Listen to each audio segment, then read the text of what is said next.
e bem-vindos ao Sabores do Tempo, o podcast que desvenda a história da humanidade através daquilo que comemos. Esse é um projeto de extensão do Instituto Federal Farroupilha, campus Santo Augusto.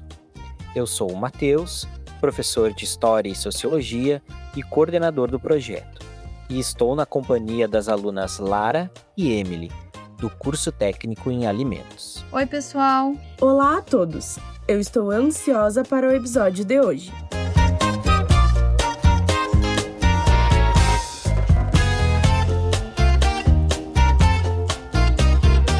No nosso último encontro, nós passeamos pela antiguidade, vendo como gregos e romanos transformaram a comida em um ato de cidadania e poder.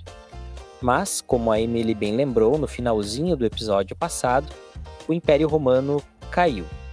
E quando uma estrutura tão gigantesca chega ao fim, ela não desaparece simplesmente.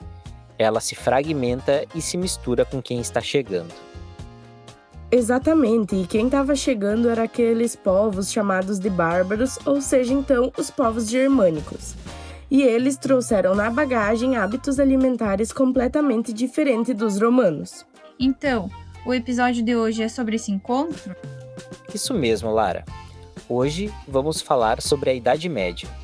Mas esqueçam aquela ideia de Idade das Trevas, que só olha para esse período pensando na fome, na miséria e no misticismo.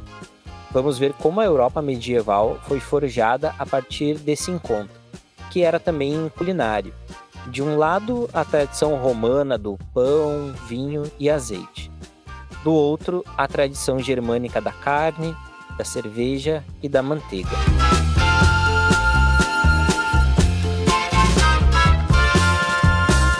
Para entendermos a Idade Média, precisamos primeiro visualizar o choque cultural que aconteceu ali pelos séculos 5 e 6.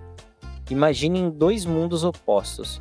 De um lado tinha um modelo romano mediterrâneo. Lembram qual era a base dele? Era a tríade: pão, vinho e azeite. Perfeito. E isso era também uma ideologia. Aquela coisa da cultura greco-romana de separar os supostos civilizados dos ditos bárbaros. Transformar a natureza, arar o campo, fermentar a uva, isso era sinônimo de civilização na visão deles. Comer carne, principalmente em grandes quantidades, e depender da floresta, era visto como algo selvagem, algo bárbaro. E aí entram os povos germânicos. Eles também tinham agricultura. Mas a criação de animais, a caça, a pesca e o uso de recursos da floresta eram fundamentais. Exatamente. E o animal símbolo dessa cultura era o porco. Enquanto o romano valorizava o trigo, o germânico valorizava a carne. Eles soltavam os porcos nas florestas para comer os frutos dos carvalhos e engordar. Então, quando esses dois mundos se encontram, o que pode acontecer? Um eliminar o outro? Não, eles se fundem. E essa é a grande questão dos primeiros séculos da Idade Média. Surge um novo modelo alimentar, que é a mistura dessas culturas. A Europa começa a comer pão e carne. O vinho vai chegar no norte e a manteiga e a banha no sul. Mas essa fusão não foi totalmente pacífica, né? É o que eu imagino. E a igreja teve um papel nisso também, não teve? Porque o cristianismo tinha se tornado a religião oficial dos romanos. Bem observado, Emily. A igreja foi a grande guardiã da tradição romana. A própria liturgia das missas católicas está representada no pão e no vinho. Para ser cristão, você precisava desses dois elementos. Isso forçou a expansão do cultivo da uva e do trigo para regiões onde antes predominava a floresta. Ah, então os monges e padres tiveram um papel nessa expansão. Sim, mas a igreja também teve que negociar, e a carne se manteve como o símbolo de força e poder da aristocracia guerreira. Ah, isso inclusive me lembra uma história que eu li sobre um bispo que dizia que o rei que não come muito não serve para reinar. Isso, foi no século X. O arcebispo de Metz teria dito sobre um candidato ao trono que ele não era digno de reinar se ele se contentasse com uma pequena refeição. A gula, que para a igreja era pecado, para a nobreza guerreira era sinal de vigor, de saúde e de status. Então, esse exagero por parte da nobreza vai carregar uma ambiguidade. Tá, mas enquanto isso, o camponês ele comia o quê? O pão seguia sendo uma base importante da alimentação, mas a situação do camponês não era tão terrível quanto a gente imagina nos filmes. Como a população tinha diminuído após o fim de Roma, havia muita floresta disponível, de onde se podia obter recursos, inclusive caçar animais. Então o camponês também comia carne? Nessa primeira fase, que a gente costuma chamar de Alta Idade Média, o camponês tinha acesso à floresta. Ele caçava pequenos animais, pescava nos rios e criava porcos. A dieta incluía mingau de cereais, legumes, frutas silvestres e carne. A grande fome e a miséria alimentar que a gente associa à Idade Média vieram depois, quando a população cresceu demais e as florestas foram fechadas pelos senhores.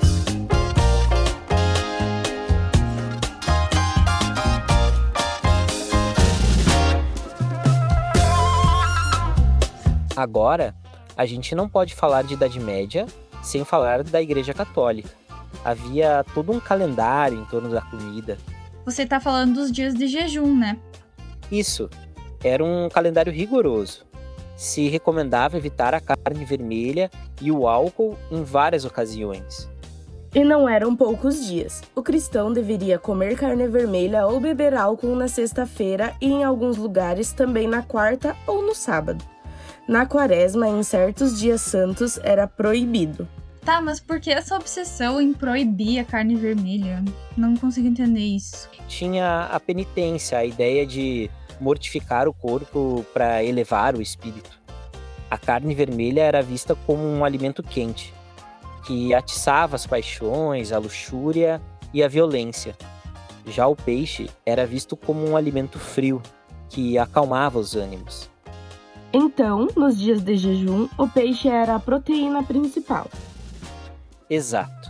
E isso criou uma distinção social enorme, porque peixe fresco, longe do mar ou dos rios, era caríssimo. Apenas os ricos e os grandes mosteiros conseguiam comer peixe fresco de qualidade nos dias de jejum. E o povo? O povo comia peixe seco, que podia viajar longas distâncias e durava muito. Ou simplesmente não comiam proteína animal nesses dias. Ficava com o pão e os legumes mesmo. Chega a ser até irônico, né? A regra era para todos serem penitentes e iguais perante a Deus. Mas e na prática, que o rico tinha muito mais acesso que os pobres? É uma boa observação. E tem mais.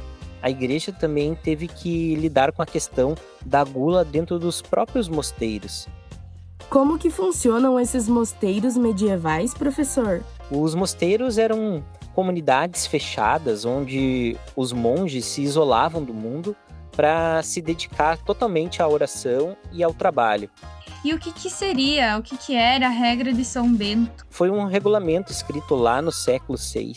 Ele organizava cada momento da vida do monge, a hora de acordar, a hora de rezar e também o que comer. E o que São Bento dizia sobre a comida era muito rígido? A regra dizia que os monges deviam evitar a carne de quadrúpede, tipo boi e porco. A exceção é se eles ficassem doentes, aí era permitido.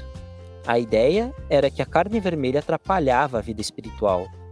Então, a dieta oficial era na base de sopas de legumes, pão e um pouco de vinho.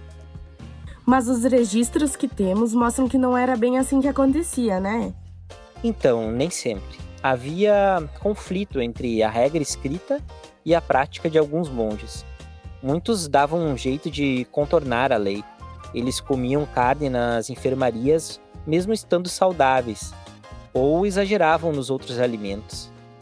Uma vez eu li que em Cluny, que foi um mosteiro super poderoso, eles chegaram a ter 2 cozinhas e refeições bem elaboradas, com ovo, queijo, peixe e até vinho adoçado com mel e especiarias nas festas. Sim, Cluny foi criticada por outros monges como São Bernardo, justamente por esse luxo. Mas essa contradição marca a época. A valorização do jejum pela religião versus a realidade de uma elite que continuava comendo muito.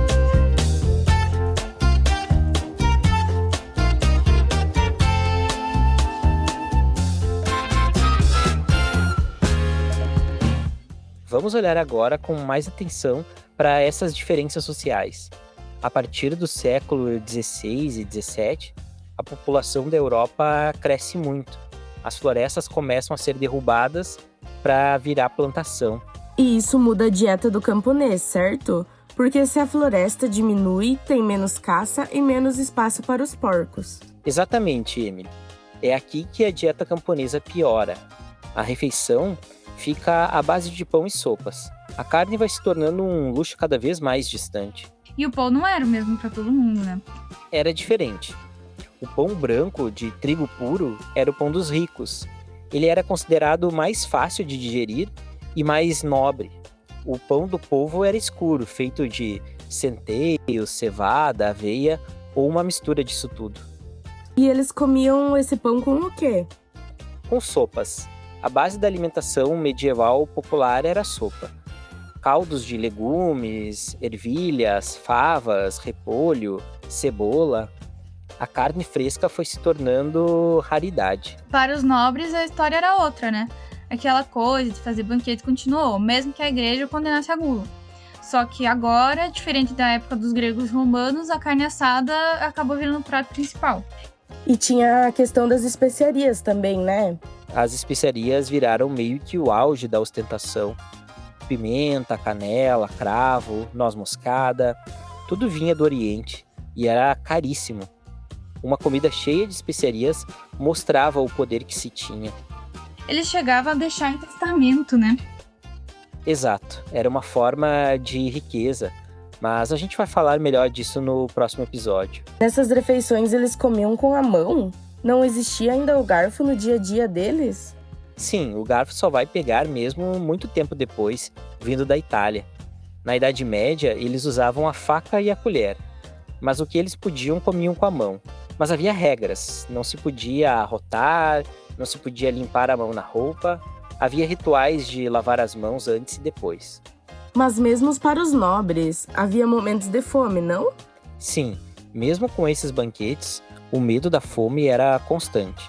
Uma colheita ruim, uma epidemia, uma guerra, e tudo podia entrar em crise. A Idade Média foi marcada por grandes fomes, onde os cronistas relatam casos até de canibalismo em momentos extremos.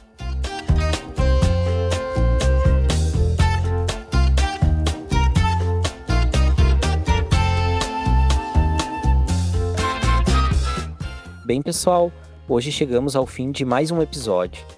Hoje, vimos como a cozinha medieval nasceu do encontro entre romanos e germânicos, como a igreja ditou o ritmo do que se comia e como a fome continuou sendo uma ameaça constante. No nosso próximo episódio, vamos falar de um encontro ainda mais impactante: as especiarias, as navegações europeias e o intercâmbio alimentar entre os continentes.